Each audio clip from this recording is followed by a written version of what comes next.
I don't want to be reminded that I'm running late. All right. So maybe it's your pillow you've got handy in addition to your yoga strap, but we will be using the chair for some of our thoracic spine rotation work. Come on down. We're going to start with the usual, which would be knees to chest, a little bit of the stirring of the pot.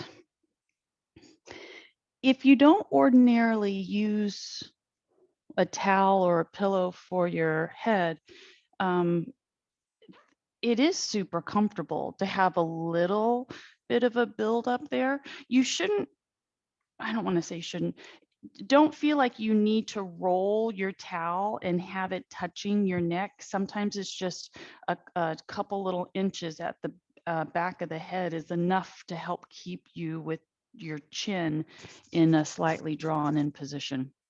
So hands to knees, your circle is as great as you want it to be. Hopefully you've already started to settle in, which should have you feeling like you're gliding your shoulder blades down. The belly button is actually doing a little bit of a draw in, right? Maybe yours wasn't. Rewind. Laurie, it's good to see you checked into class. Nice. Oh my goodness, my intention was to play pickleball either on Saturday or Sunday. That didn't work out. I did get in the pool yesterday and I got in about an hour later than I normally do. So by that time, there were already people sitting around the pool. And it is strange to be doing exercise with like spectators. Other leg. If you want to, go ahead and pick up your head, kind of get your shoulders up and off the ground, forehead to knee. The other leg can just be suspended. Don't feel like you need to connect with the floor. Pull your head back to the mat, switch legs. Do it again. Shoulders are down towards the floor. Your chin is drawn to your chest. Start peeling your head from the mat and roll forehead to knee. But my pool workout doesn't look like a swimmer's workout. Bring it down. Open the arms to T. If that's really uncomfortable on your shoulders, then you just find the angle that allows you to feel like the backs of the shoulders are as connected to the mat as you can get them.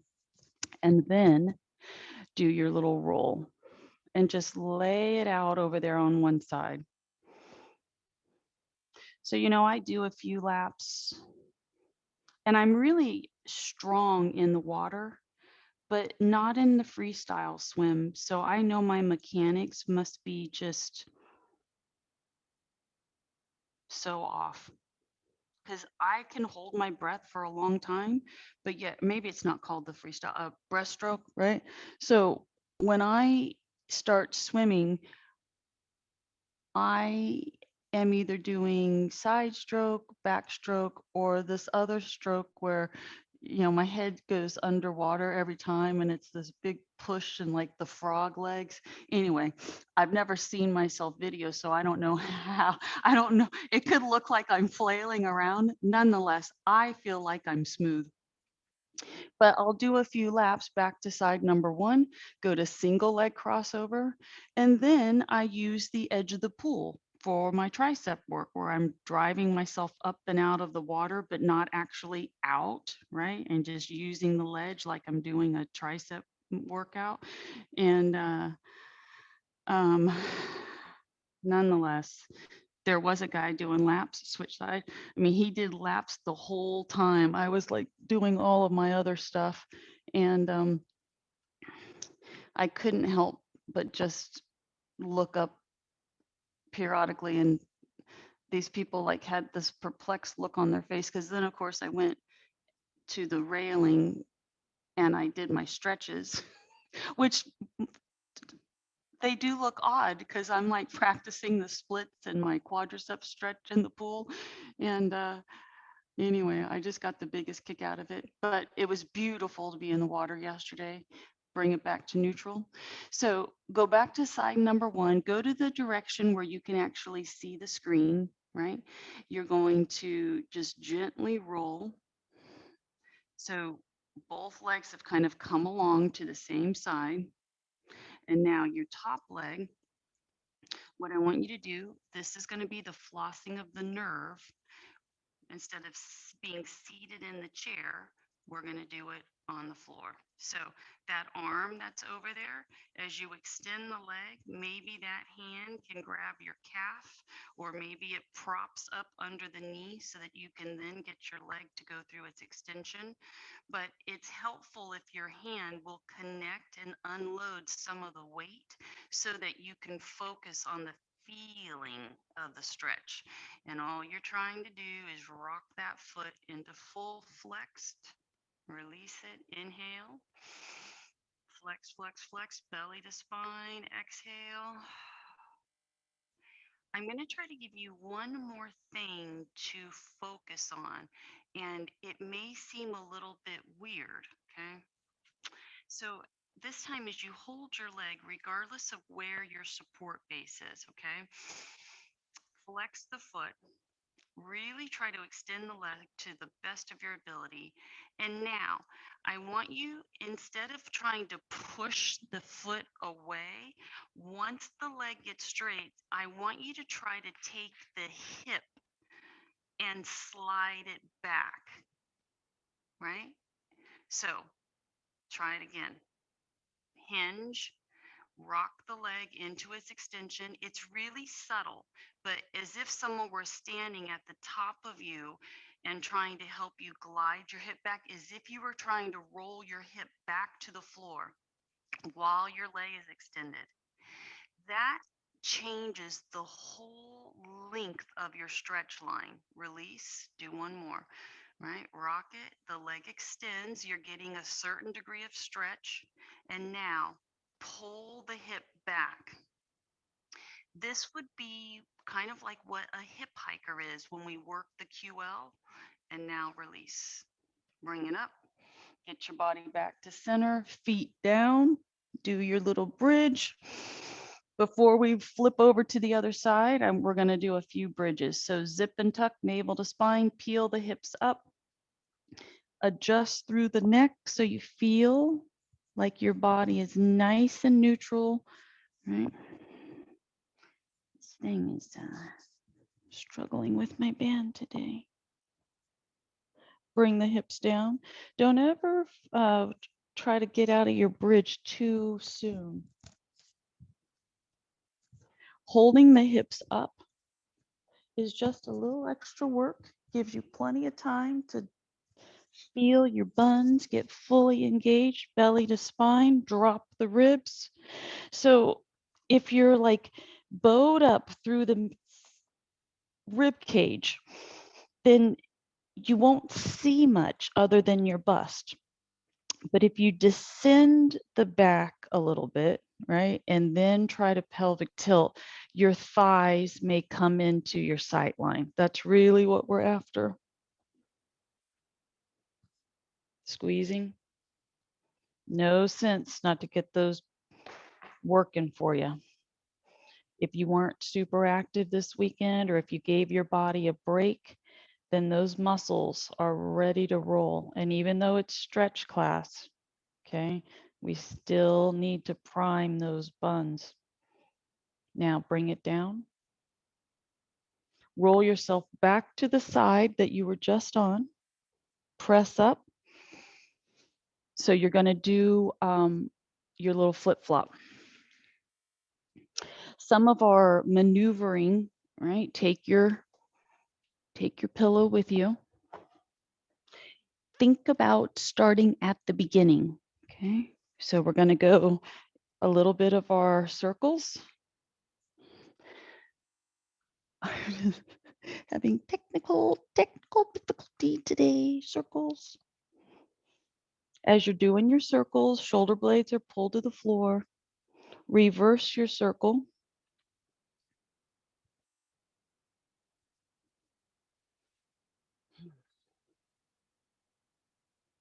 Now, knee to chest. Take a moment, rock the shoulder blades, get everything flat. If you can get forehead to knee, you're just accelerating the process.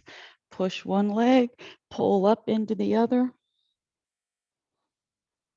Maybe it feels good to get a little ankle circles going. Do it again, one more time each leg.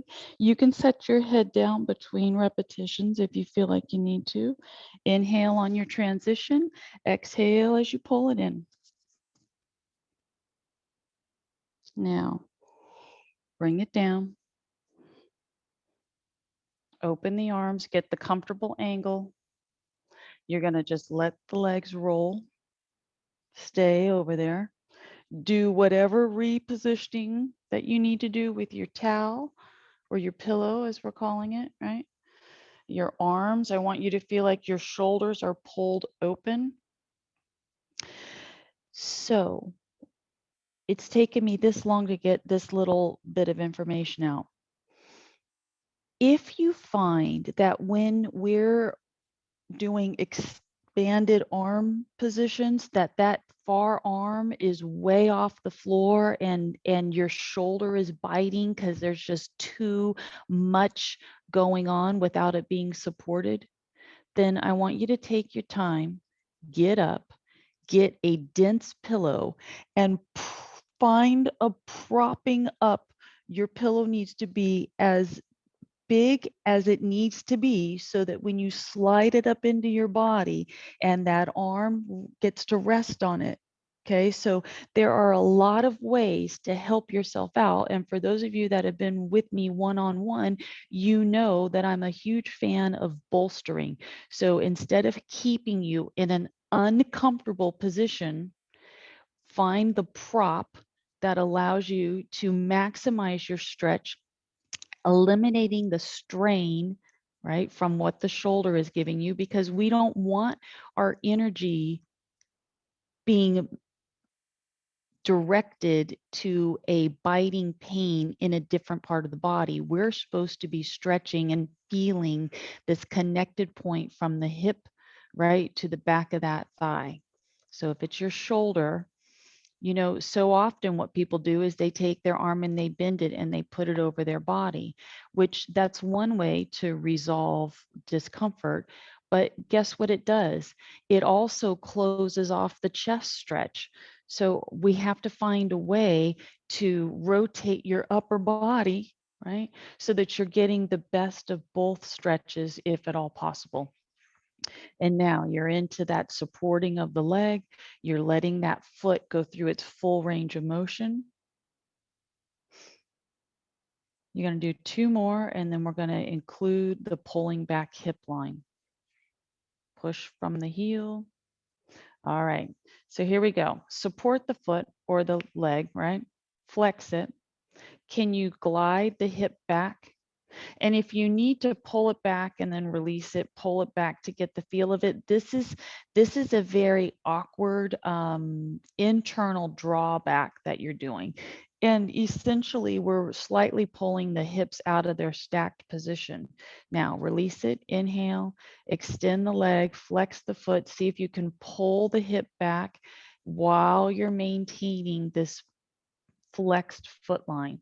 Release it, do one more. Press the leg, rock the foot, glide the hip back and down.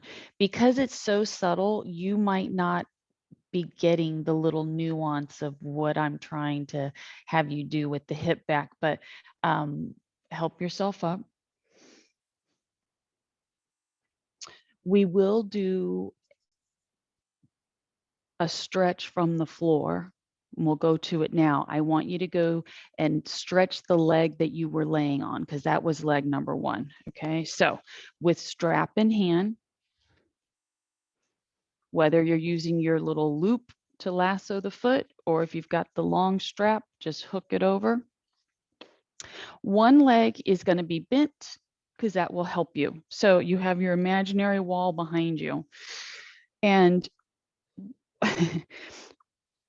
holding your strap, I want to see if you can glide the hip back. So with your legs straight, you could actually straighten both legs. If you straighten both legs and you were almost trying to do your QL walk, right? If your butt didn't leave the floor, right? So now I'm not pulling. Now that I've just like that, I switched the application. You don't need your strap.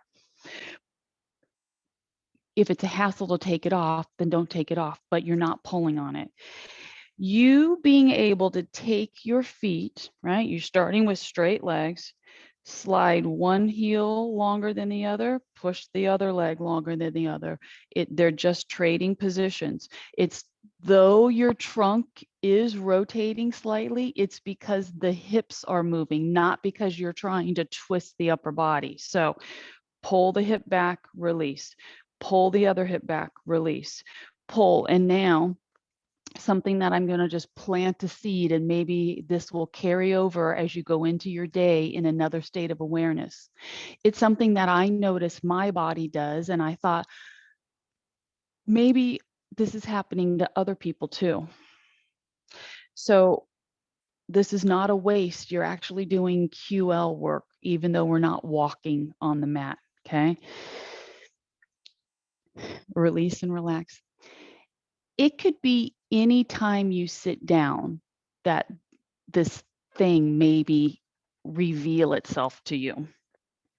So the next time you go sit in your chair or sitting down on the commode, because that tends to be a slightly lower base than a chair, okay, spread the legs.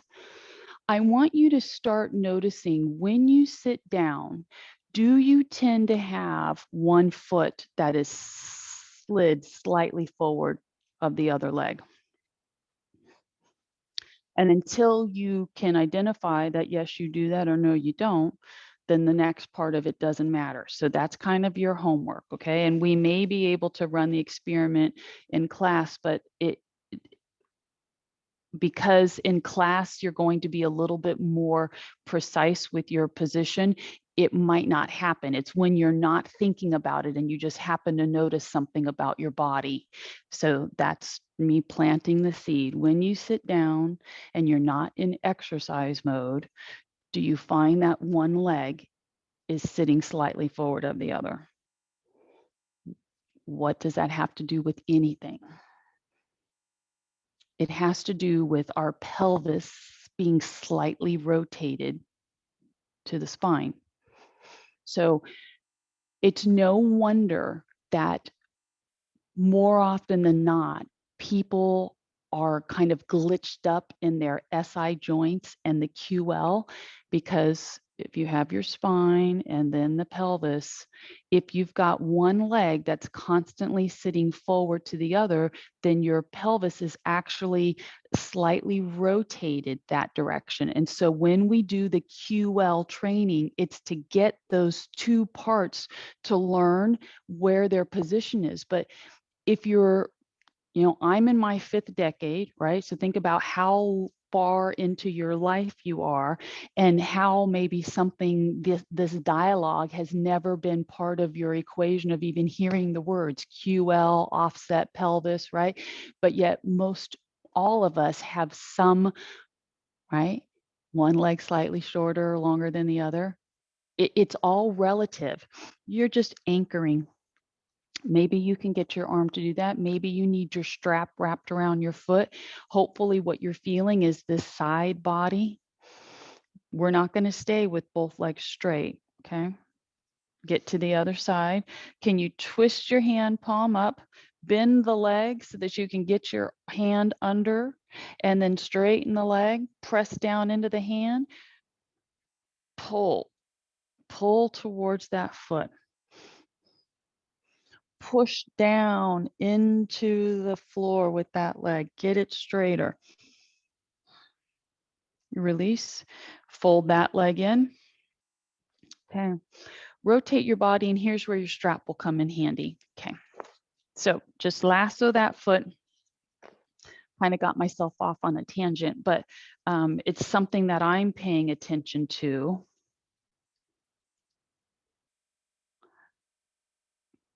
For myself,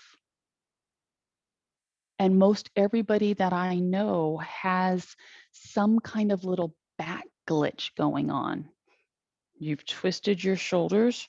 Try to bring your shoulders as far into that rotation, almost if in its most ideal rotation, the middle of you would line up with that leg, but that might seem like quite an extreme level of rotation. So pull in. Once you start getting your stretch, do you need both hands to hold your strap, or can you do cross body stretch? Shoulders out of the ears. Sometimes it's like the chin wants to lead the stretch, and then we've got the crimp in the back of the neck. So you need to pull away a little bit to reset the spine. Lead like with the crown of the head instead of your chin. Look at the leg that you're getting close to. How straight is it? Are your shoulders pulled back? This bicep is doing a significant amount of work to help just hold you there. And now up, switch sides. Take your time.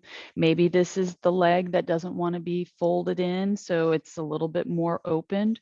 Whatever angle you can get with that leg, and even if you need to open it all the way up, just know that you're going to rotate yourself as far as you can, right, into that twist. Lasso the foot. Settle on your sits bones. If your body is already starting in C curve, if you can feel like your tailbone is slid under and you're in C curve, then you're the candidate for propping your hips up to help get you to sit in S, and then reset your rotation. You don't have to have both hands on your strap. Your other free hand can literally be helping you kind of brace into that rotation. I want you to think about this. Now that I've planted the seed, when you sit down, do you have one foot that's slightly offset in a forward position to the other? And now carry that forward. When you sleep, is it that leg that is your top, if you're a side sleeper? Is it that knee that's on the top in a forward drive? So think about how many hours we spend in a position, even if you're a sleeper where you toss and you turn, what side do you gravitate back to? And what's happening, release and relax, what's happening is that we spend time in positions, extended periods of time, in like a relaxed state where our body is cockeyed. And then we wonder when we get up and we move why our mechanics are slightly off. And it's not, things within our body are not just happen chance. We only just bring awareness to them as we start getting glitches along the way. But our glitches are often predictable based on pattern. This is the part I find so very fascinating about our body, right? Is that if you can identify with some of the stuff that you do all day long and how we actually are contributing to like some of our own issues, it makes you take like a little bit more accountability for trying to correct it, or even being more mindful throughout the day that every time you catch yourself, fix it. You can't just leave things unchecked. So where are we? Traditional quadricep stretch. I have taken to really loving the strap being in my bottom arm, right? Zip and tuck. Look down your front line. Just make sure that you're stretching knee. You're trying to line it up with your hip.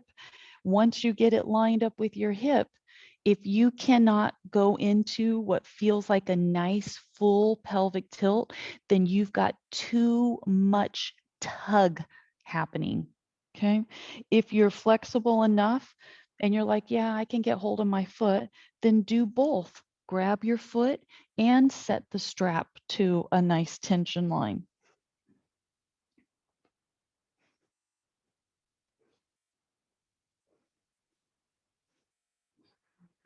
Belly to spine.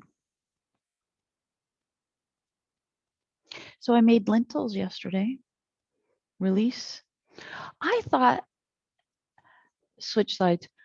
I thought that lentils needed to be cooked for hours and hours. So unless that's not what my bag said.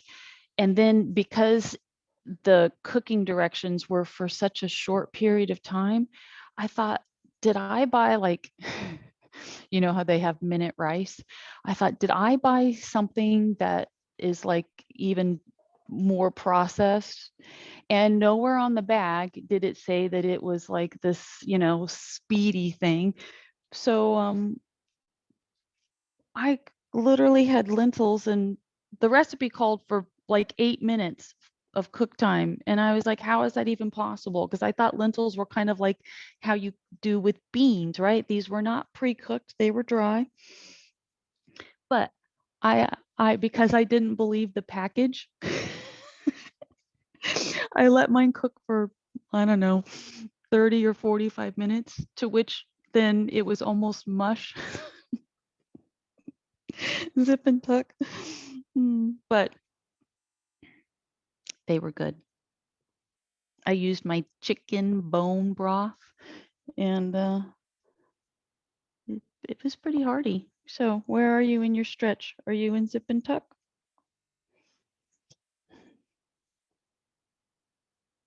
Can you get hold of your foot too?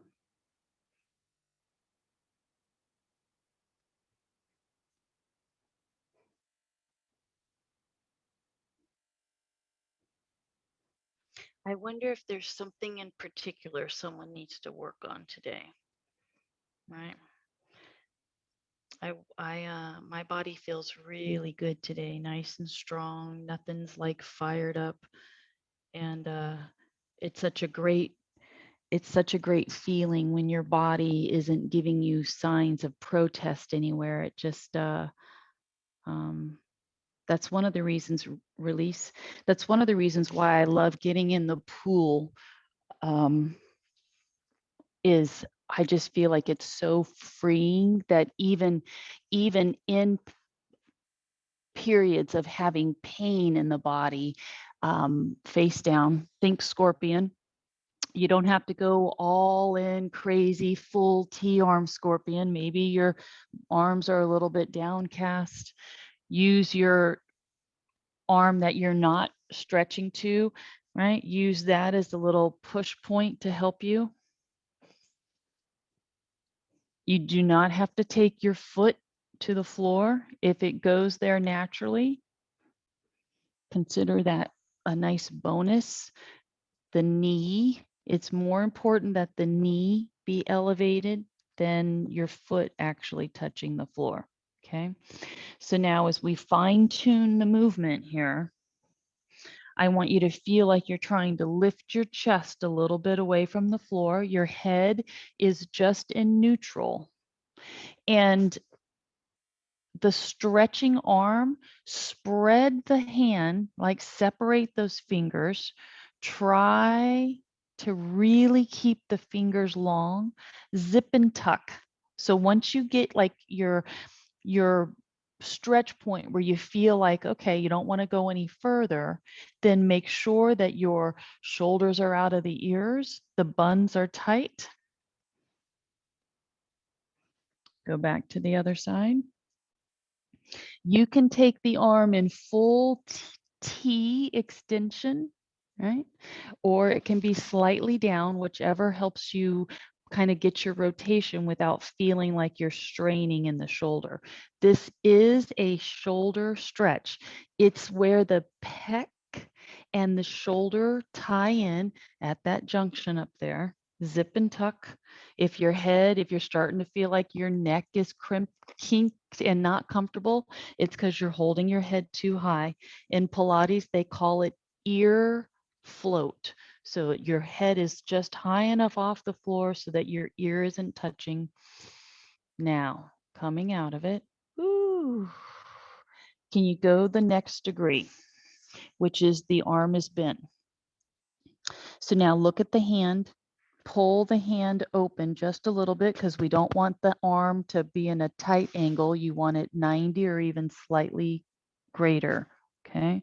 But what I want you to do is pull your shoulders, like before you start loading. If you bend both arms and you have your head up and you're looking at one arm, pull the shoulders away from the floor so that you're starting in your retracted position, and then turn your head the other way.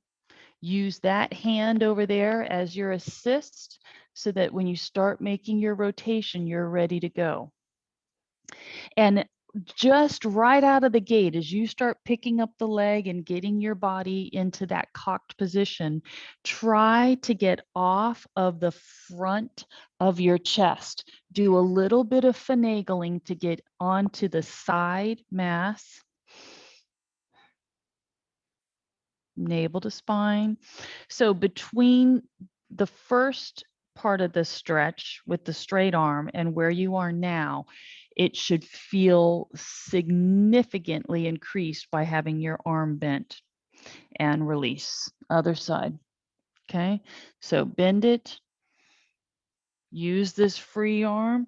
Help yourself kind of rotate off of the front of your chest onto the side and then start the leg. You can always back out of it and take the arm to straight, but the crucial elements here are shoulders out of the ears, get into pelvic tilt a little bit, right? Create your structure. This hand, the non-stretching arm, that has a pretty big role. It's just keeping you in a braced position, shoulders out of the ears, pelvic tilt, navel to spine. You can do a little rocking in and out with that leg. It's such an important thing that's happening here up in the shoulder to stretch. And I know it's not comfortable. Okay. And release. Ease out of it. Now, just let your arms come down by your hips. Turn your head one direction. Wiggle the hips a little bit.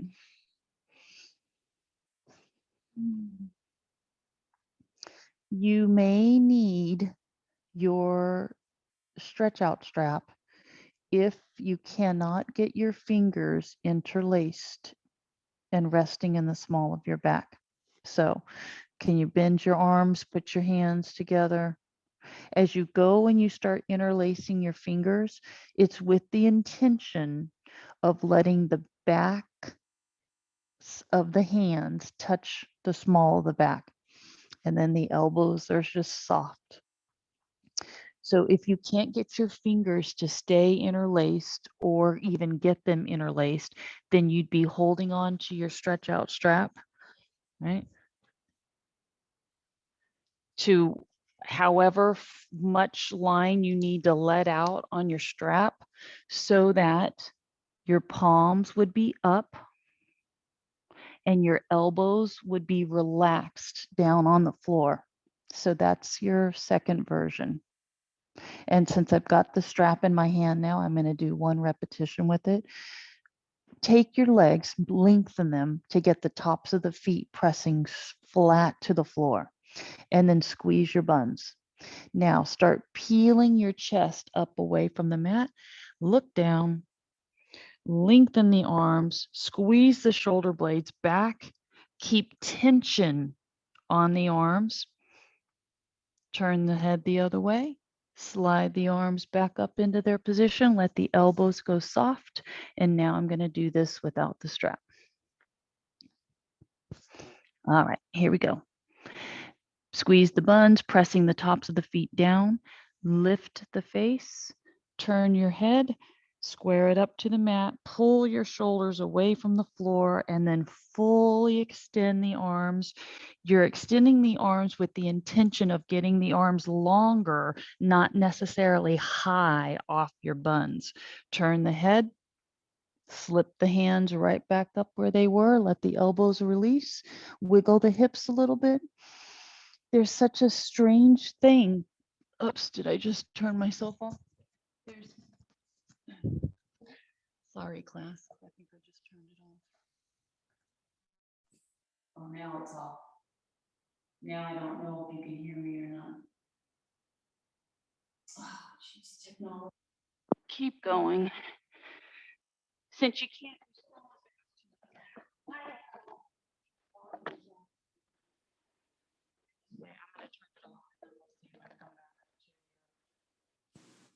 Okay. So I'm hoping you can still hear me.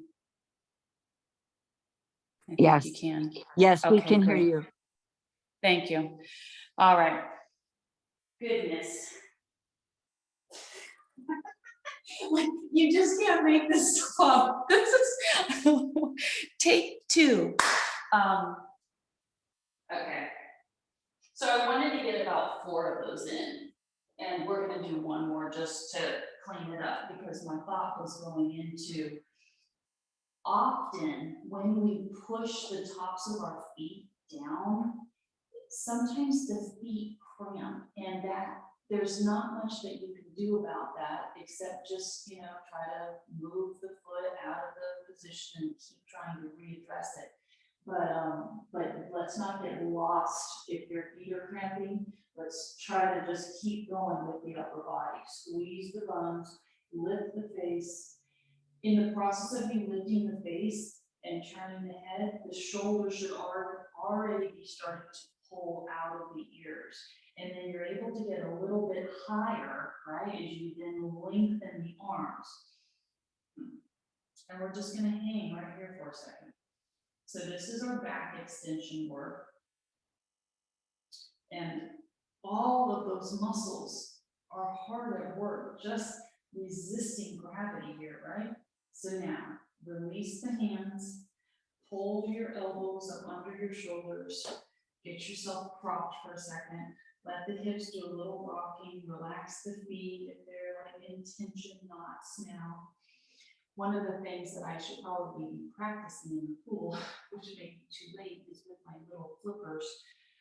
Push up, shoulders out of the ears. I've got these really long swim, these fins, right, for diving. And the last couple of times I tried, you're doing shoulder protraction and retraction. The last few times that I put them on, and just immediately my feet cramped. That just shows you that how weak. I was like, so what did I do? I got my little triathlon swim fins on, because they're, you know, like a foot long. Although when the currents are ripping, you actually really need long fins. It's very useful. So nonetheless, I'm taking both pairs, push up, and I'm going to see if I can't get my feet stronger. Now, it's not a new thing. I've always had, even when I was diving many years ago and with some frequency, elbows down, inhale, that would be the first sign of fatigue for me when I was diving, would be the feet cramping up. Get full push, shoulders out of the ears, buns are tight. Maybe you feel like you're getting a little nice little stretch through the abdominal wall. I would like for us to take it one notch further. So if this is your end range, stay there, but if you want to relax out of it for a moment, pull the elbows back a little bit more, just a little bit, just a hair. Set it up all the same, shoulders out of the ears. As soon as you pull your shoulders out of the ears, you should feel, they're called subscapular muscles, okay? Your lats pull away, they anchor you, and then you get this nice clean push. Turn your head if you can. Can you turn it far enough and see your foot, maybe? If your shoulders aren't out of your ears, when you go to turn your head, you're not going to get very far because you're going to be pinched up. So be really cautious, right? If your head doesn't have its mobility freely, then don't try to force it. Come back to neutral, release, reach. So we're going to take both arms on a diagonal line. We haven't done this one for a while. That leg over there, pull it up. And this is kind of like, some people sleep like this without a pillow. And this is what I was suggesting is the side that's the high side, right?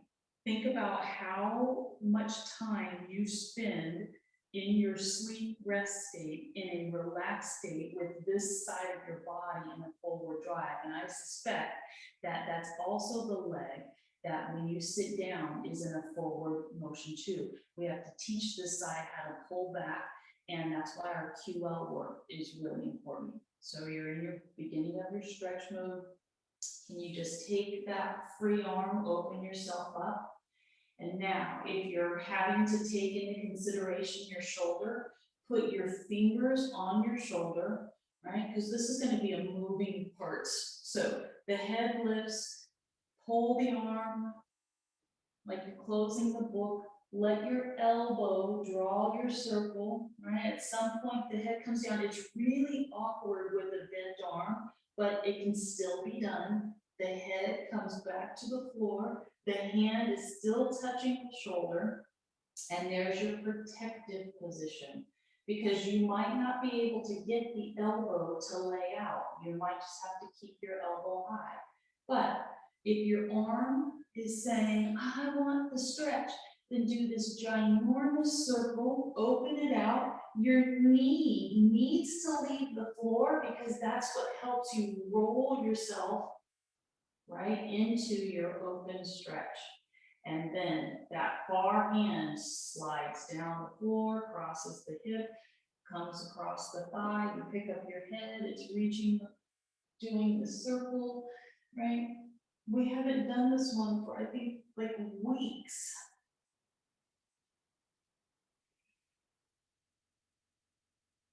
Do one more, close it. Big stretch.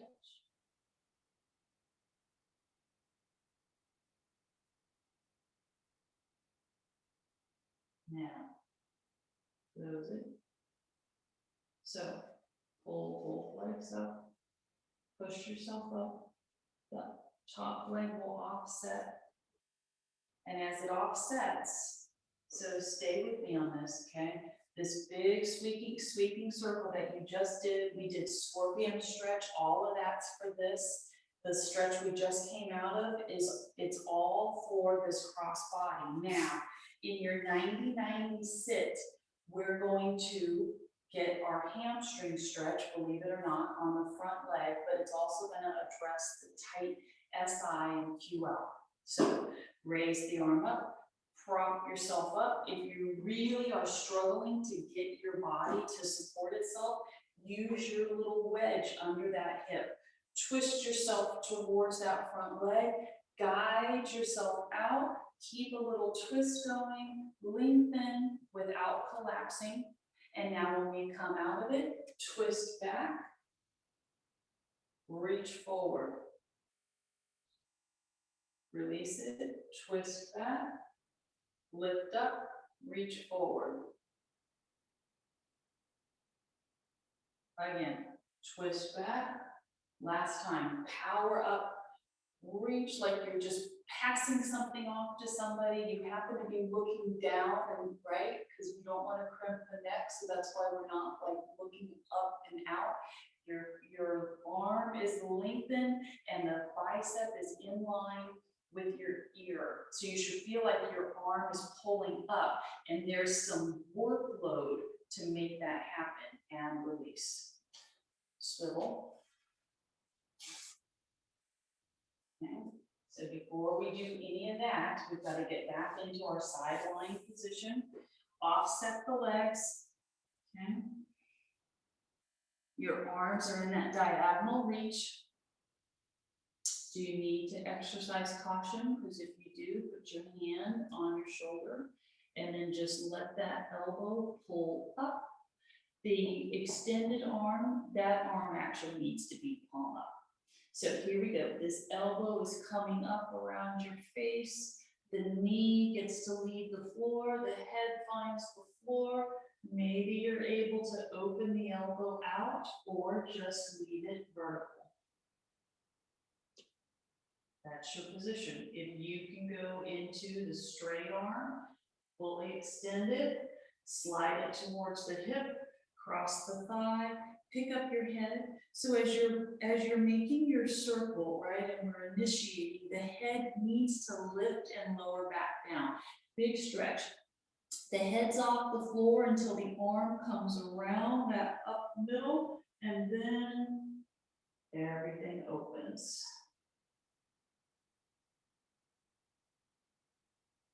Close it. If you're trying to keep your knee on the floor, if that feels comfortable to you, then you can leave it there. It's just it's a bit much for me. I can't get my shoulder to go where it needs to go without rocking the hips and being opened in that position.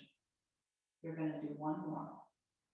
Inhale, head comes up, the arm is reaching, reach beyond the other arm, take this big circle, head to the floor. As soon as my head hits the floor, I start sweeping that arm and gliding the shoulder blades.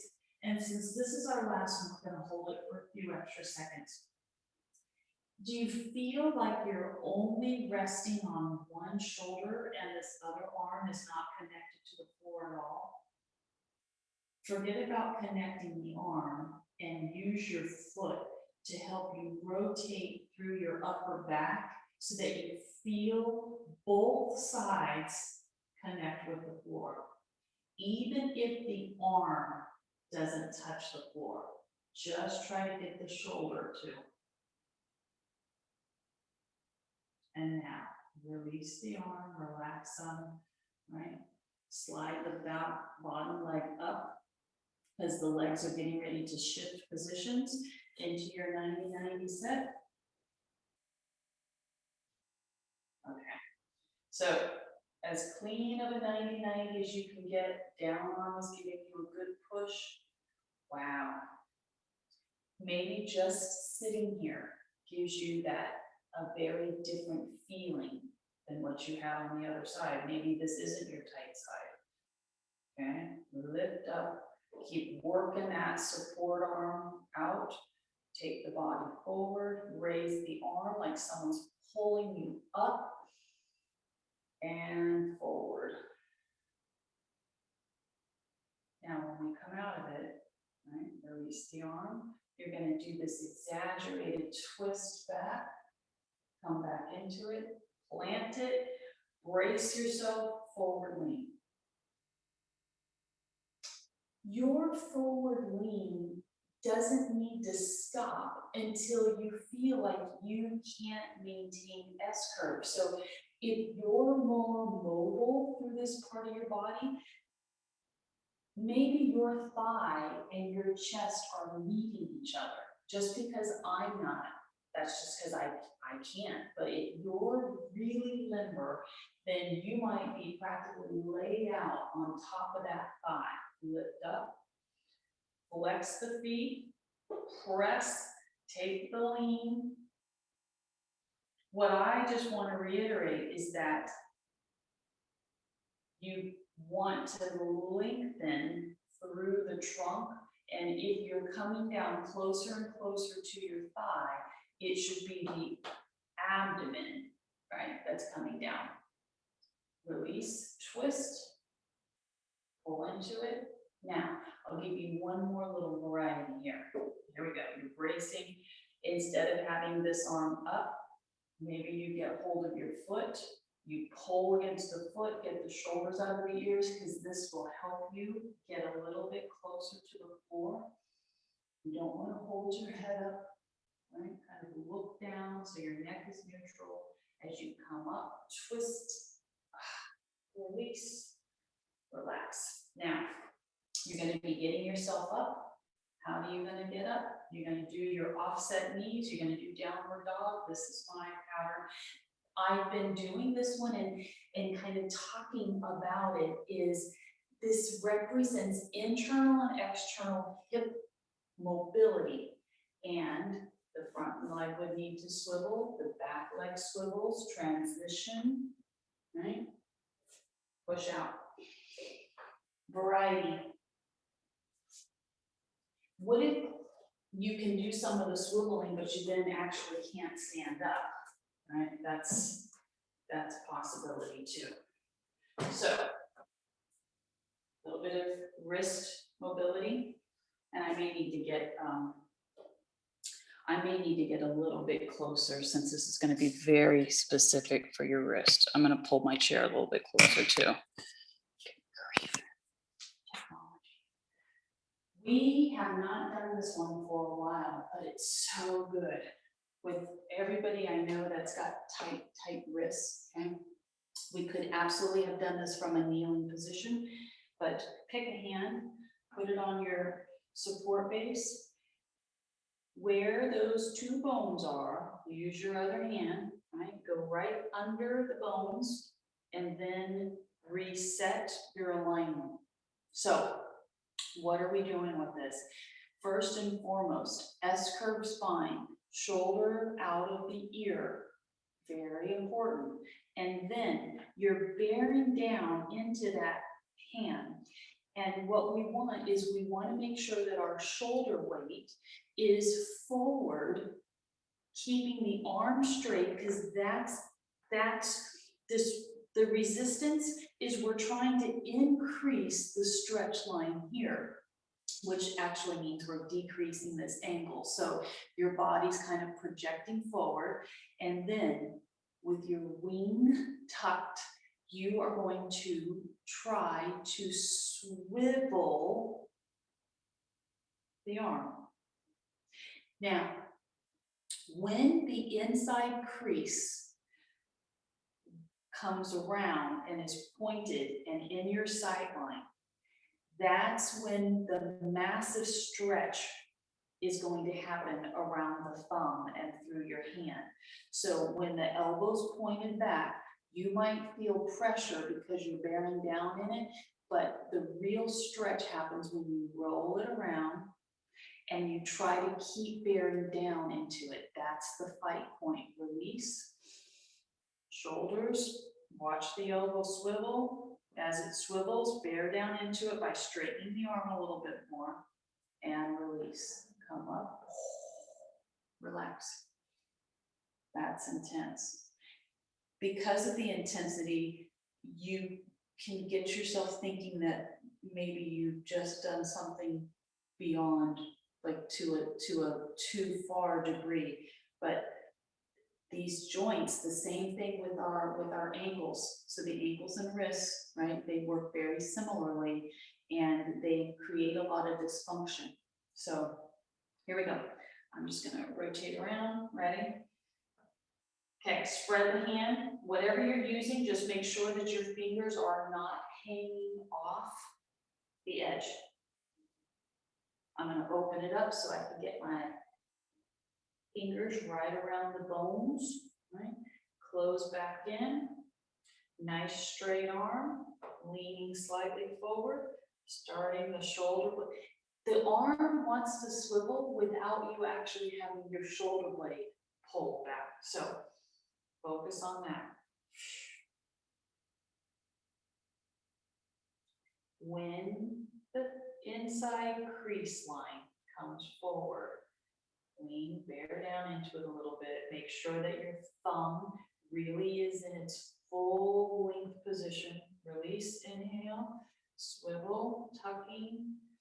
So all you have to do is try to make your arm straighter as the inside fold is pointing forward. Wow, if I was standing with you, I literally would be taking hold of your thumb. Run your own experiment. If you free up your other hand, right, and you actually try to maintain the pressure, and then you take hold of your thumb and you straighten it at the last little digit, right? That last joint to the thumbnail and just pull on it. Do you feel what I'm talking about? The stretch that's happening. So many of us are getting this collapsed thumb into the index finger that we need to keep opening that up. And now when you look at the rest of your fingers, are the fingers slightly deformed? Like, are they slightly twisted and rolled in or out one way or the other? Because all of this needs to be manipulated. So once you get your thumb long and the other fingers actually laying properly, reset the hand, roll it out, tuck, bear down into it. This is your last little couple seconds of attention on it, and release and relax. Okay. Think about all those carpal tunnel surgeries that have happened over the years, right? I was actually a candidate for that. I so fought it, right? But I used to really pick up a lot of weight, and it was not from using a computer. It was just from all of the grip strength work. And I had to go in and have the surgery done. It wasn't carpal tunnel, it was de Quadricep vein, but nonetheless, I fought it and fought it and fought it, but I just couldn't get the inflammation out. And so I had a good outcome from mine, but a lot of people who have the carpal tunnel, and then they have the surgery, like they come out of it and then they actually still have the same problem.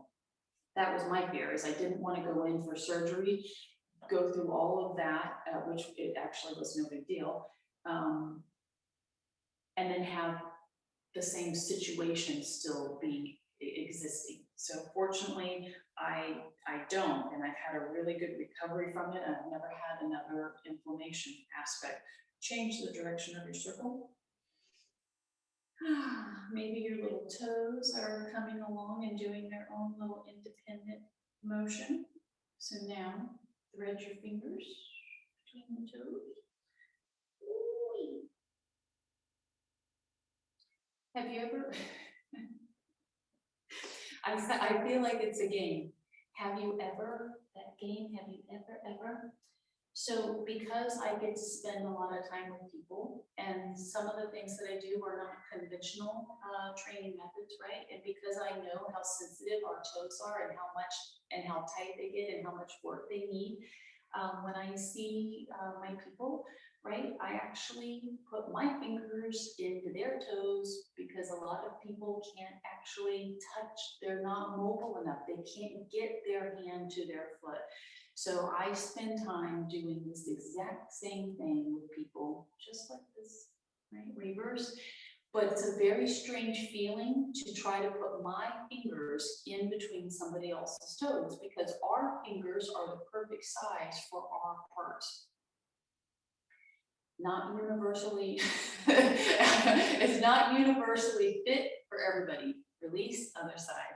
So I do my very best, but the arthritis in people's hands and feet, when I work on their hands and their feet, I can just, you can see it in their face that even though it's like slightly tensioned, the movement, like there's such a good feeling from it that they love it. And so because of that, and I know how good it feels to us, I don't want to let too many workouts go by without us actually doing this for ourselves, right? And with your circle, get the little twist, crank it around, because you should feel like it's slightly uncomfortable too. Go the other way. Maybe your little ankle is going pop. I've got a little snap going. No pain. I don't feel like it's a tendon popping over something, but maybe it is. Just like, and release. If you have time to stay for one more thing, okay, it's from your seated, right? We've been stretching the feet in lots of different ways. So slide the leg through, pull the foot forward, bear down into the toes. There's going to be a spot where it feels like your toes are receiving enough pressure and the stretch is happening along the top of the foot. Just keep the action. The second component is for the calf. Now, you're still in an offset leg, right? Relax the foot for a second. Put the heel on the floor. So pull foot flat, slide the leg back until you feel like the heel wants to lift. That's where you stop. And then bear down into that leg. And remember when we just did our wrist stretch, I said the wrist and the ankle, like it's like the same type of movement through the joint. You're using your body weight to decrease this angle right here. So you just keep driving yourself forward. The stretch is so isolated, it kind of feels weird. You're not really certain where you're stretching, but it is part of the calf all the way down. So I'm getting a massive stretch, like very low, much lower than the main belly of the muscle. This is one of those stretches that for plantar fasciitis, right? Release and relax. Leg number 2, reach it through, start sliding it, bear down into it. And if I were with you, I would literally be on the floor looking at your toes, and I would probably be trying to take your big toe and make it sit right. So if you can move your legs a little bit and actually look at the ankle, how the heel, the ankle, the toes, are the toes all twisted up? Is your heel cockeyed? Are you avoiding trying to press the pinky toe down too? Like, what's happening in there? And then release, right? Put the foot down. This is your last thing. Spread the toes, get them long, start sliding the foot back until the heel wants to lift off the floor, and then hunker down. When you go to hunker down, does the heel want to slide? Because you got to reset that. Don't let that foot change positions. Look at your toes, right? Are the toes lined up? This is it. Give me a few more seconds. Bear down into it. Is your spine an S curve? Holding 3, 2, and release. Take a deep breath. Who was that masked man? Release. Lift and breathe. Exhale. Job well done. Thank you guys for always persevering through it.